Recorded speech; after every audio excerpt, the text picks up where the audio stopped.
আমাদের অনেক গার্ডিয়ান তাদের সন্তানদেরকে দেয় না রোজা রাখার জন্য। তারা বলে স্বাস্থ্য নষ্ট হয়ে যাবে, অথচ স্বাস্থ্য বিজ্ঞানীদের মতে না না, স্বাস্থ্যের আরো উন্নত হয়। কিভাবে?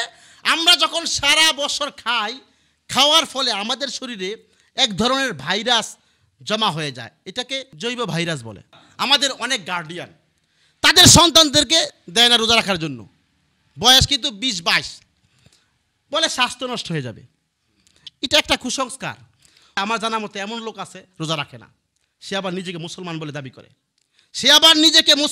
দাবি করে, আমার লজ্জা লাগে এটা। তারা বলে স্বাস্থ্য নষ্ট হয়ে যাবে, অথচ স্বাস্থ্য বিজ্ঞানীদের মতে না না, স্বাস্থ্যের আরো উন্নত হয়। স্বাস্থ্য আরো উন্নত হয় কিভাবে? আমরা যখন সারা বছর খাই, খাওয়ার ফলে আমাদের শরীরে এক ধরনের ভাইরাস জমা হয়ে যায়, এটাকে জৈব ভাইরাস বলে, মারাত্মক ক্ষতি করে আপনার দেহে। আজকের স্বাস্থ্যবিজ্ঞানীরা বলে 1 মাস যখন রোজা রাখে, 1 মাস রোজা রাখার ফলে এই ভাইরাসটাকে রোজায় একেবারে নষ্ট করে দেয়। আইয়ামাম মাদুদাত, 29 বা 30 দিন রোজা রাখার ফলে এই ভাইরাস একেবারে নির্মূল করে এই রোজাদার ব্যক্তিকে একেবারে পরিপূর্ণ সুস্থ করে দেয়।